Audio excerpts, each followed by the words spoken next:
Charles, I'm one person who is very reluctant at talking about 2027. I'll just probably gloss over it. Because we have a critical situation, Charles, where we're not addressing it. We have a country that where our debt in 2015 is between 15 and 17 trillion. Now we have a country with a debt of 150 to 170 trillion. A country where our cost of debt servicing is now higher than our critical areas of budget for critical development, education, health, pulling people out of poverty. And we are discussing 2027. Charles, let's deal with what is happening today. Yeah, but the fact is that you are discussing 2027. I am part of it. I do all I say, and that's what I'm going to say now, is that whatever realignments, whatever coming together, we must discuss the future of this country. We're not just going to, I'm not going to be part of just wrestling power for power's sake. No. I want to know that we're going to do this in order to be able to invest in education, invest in health, invest in pulling our people out of poverty.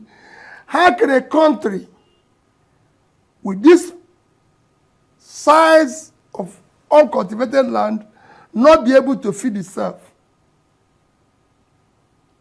Well, let me stay with that point of 2027. The reason is purely because it is enormously important, because those who support you, they want to see some sense of direction about what's going to happen next and whether or not you're going to try to realize that ambition again. I mean, some prominent opposition politicians have suggested that you should abandon your ambition of contesting the next presidential election and team up with Atiku Abubakar again as his deputy. Which prominent politicians? With an agreement, well, I'm not going to mention names, but I mean, quite a number of them have suggested that you should team up with Atiku Abubakar as his deputy with an agreement that after one term, he will work to make you president. They say that without this alliance, both you and Atiku will lose in 2027. What is your reaction to that?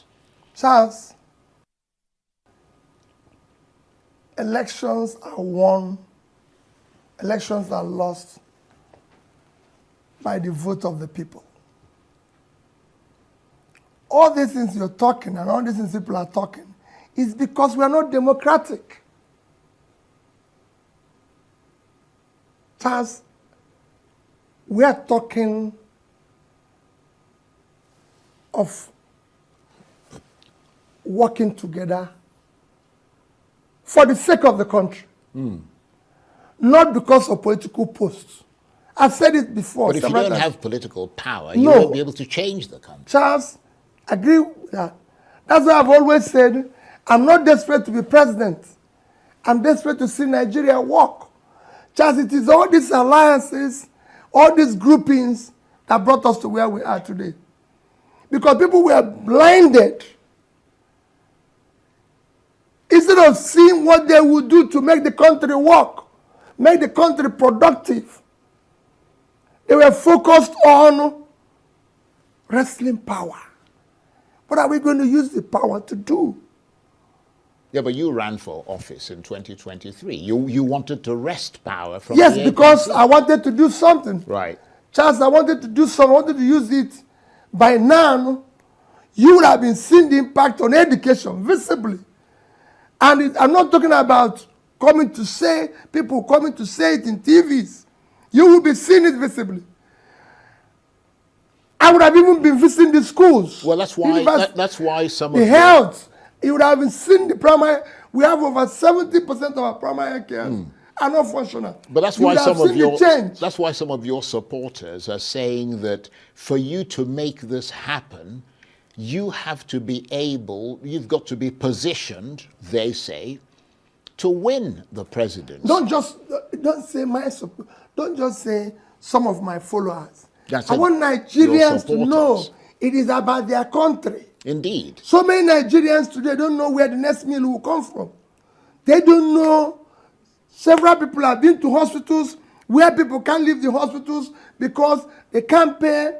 We have less than 5% insurance, health insurance in this country, when comparable countries like Indonesia have 95%. Yes, but you're not going to be able to change that unless you become president. No, but the people have to know Right. and know that this man can do it.